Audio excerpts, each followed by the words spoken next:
आपल्यासोबत महाराष्ट्राचे अँटी नक्सल ऑपरेशन्सचे special IG Sandeep Patil sir आहेत.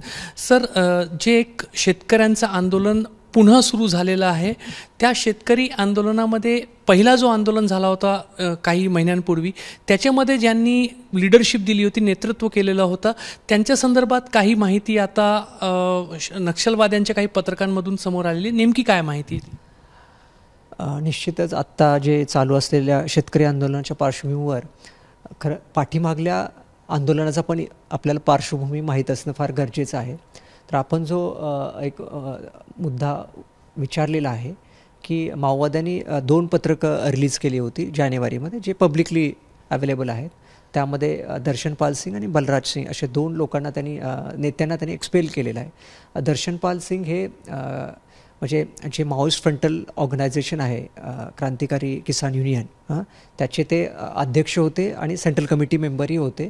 आणि त्यांनीच नेतृत्व गेल्या फार्मर्स अजिटेशनमध्ये केलं होतं. आणि पंजाब, हरियाणा, उत्तर प्रदेश, म्हणजे पश्चिमी उत्तर प्रदेश या ठिकाणी या माओइस्ट फ्रंटल ऑर्गनायझेशनचं शेतकऱ्यांच्यामध्ये चांगलं नेटवर्क आहे. त्याचाच फायदा घेऊन गेल्या वेळेचं जे मोठं अजिटेशन झालं होतं ते यशस्वी झालं होतं. आणि हे बाकी डॉक्युमेंट्स आपल्याला म्हणजे मिळालेले आहेत. त्यामध्ये सुद्धा त्यांनी लिहिलेलं आहे की बाबा आमच्या क्रांतिकारी संघटन, जे भूमिगत क्रांतिकारी संघटन आहे, रिव्होल्युशनरी संघटन आहे, त्यांनी फार्मर्स अजिटेशनचं नेतृत्व केलेलं. आणि जिथं लाखो लोक असे अजिटेशनमध्ये सहभागी होतात तिथं आम्ही नेतृत्व आमचं क्रांतिकारी संघटन देतं, जे सशस्त्र क्रांतीवर विश्वास ठेवणारं असतं. मागच्या वेळेला जेव्हा हा शेतकऱ्यांच्या नावाने हा जो आंदोलन झालेला होता, तेव्हा अशी माहिती इंटेलिजन्समधून समोर आलेली होती की त्याच्यामध्ये नक्षलवाद्यांचा कुठंतरी समावेश आहे किंवा ते पुढाकार त्याच्यामध्ये घेत आहे. आता दर्शनपाल सिंग यांच्या संदर्भात जे सेंट्रल कमिटीमधून त्यांना बरखास्त करण्याचा निर्णय झाला, शिक्कामोर्तब होतं आहे की या संपूर्ण शेतकऱ्यांच्या आंदोलनामध्ये शेतकऱ्यांच्या नावाखाली नक्षलवादी मोठ्या प्रमाणावर घुसलेले आहेत? निश्चितच. म्हणजे आत्तापर्यंत नॉर्मल लोकांना वाटायचं की पोलीस काहीतरी आंदोलन बदनाम करण्यासाठी ही माहिती देत आहेत वगैरे.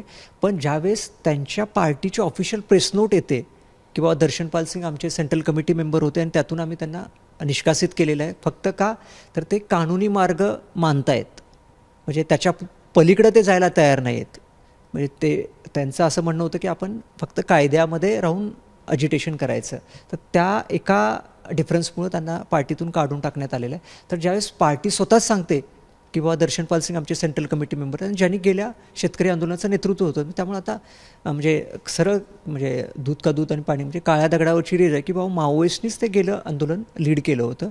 आणि सेम आता तेच आहे की त्यांनी पुन्हा लिहिलेलं आहे की बाबा गेलं आंदोलन शांत झाल्यानंतर ते गप्प बसले नव्हते, की ते पुन्हा त्यांचे जे क्रांतिकारी संघटन आहेत त्यांना पुन्हा ॲक्टिव्ह त्यांनी केलं होतं की बाबा पुन्हा आपल्याला हे आता गोपनीय पद्धतीने म्हणजे समोर न येता गोपनीय पद्धतीने त्याच्या पाठीमागावरून पुन्हा आंदोलन घडवायचं, असं त्यांच्या कागदपत्रात दिसून आलं. जानेवारी महिन्यामध्ये जेव्हा यावर्षी दर्शनपाल सिंगला सेंट्रल कमिटीमधून नक्षलवादी माओवादी हटवतायत, बरखास्त करतायत आणि आरोप ठेवतायत की ते कायदेशीर मार्ग जो आहे त्याच्या पलीकडे जाण्यास तयार नाही आहे. म्हणजेच कुठंतरी आंदोलन फक्त आंदोलनपुरतं सीमित राहू नये आणि दर्शनपाल सिंग किंवा अशा नेत्यांच्या माध्यमातून तो चिघळावा आणि काहीतरी त्याच्यामध्ये हिंसा व्हावी हे अपेक्षित होतं, ते होत नव्हतं म्हणून त्यांना काढण्यात आलं, असं एक त्याच्यातून ध्वनित होतं. निश्चितच माओवाद्यांची जी आयडियॉलॉजी आहे त्या आयडियॉलॉजीचा मेन पार्ट आहे की सोसायटीमध्ये अनरेस्ट निर्माण करणं, आणि ज्यावेळेस अनरेस्ट निर्माण होते ती ॲग्रिवेट करायची, अजून वाढवायची आणि त्यामधून व्हायलन्स घडवणं.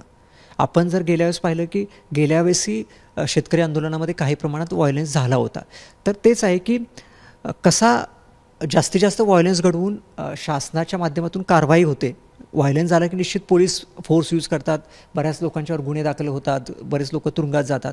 मग तो जो सगळा जे यूथ आहे तो रेडीमेड त्यांना एक पार्टी वाढवण्यासाठी किंवा उद्या रिक्रुटमेंट करण्यासाठी कॅडर्सचा एक बेस मिळून जातो. त्यामुळे नेहमी त्यांची ही स्ट्रॅटेजी राहिली की व्हायलन्स घडला पाहिजे. व्हायलन्स घडला की मग निश्चितच त्यांना एक रेडीमेड वातावरण तयार होतं आणि ते लोक ह्यांच्या पार्टीला जॉईन होतात.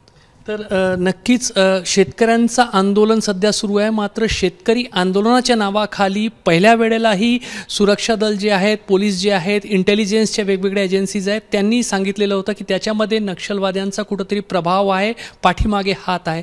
आणि आता जेव्हा जानेवारी महिन्यामध्ये दर्शनपाल सिंग यांना नक्षलवादी माओवादी त्यांच्या सेंट्रल कमिटीमधून बरखास्त करतायत, जे काही इंटेलिजन्स एजन्सीज पोलीस मागच्या वेळेला सांगत होते त्याच्यावर शिक्कामोर्तब होताना आपल्याला पाहायला मिळतंय. कॅमेरामॅन अतुल हिरडेसह रजत वसिष्ठ, एबीपी माझा, नागपूर.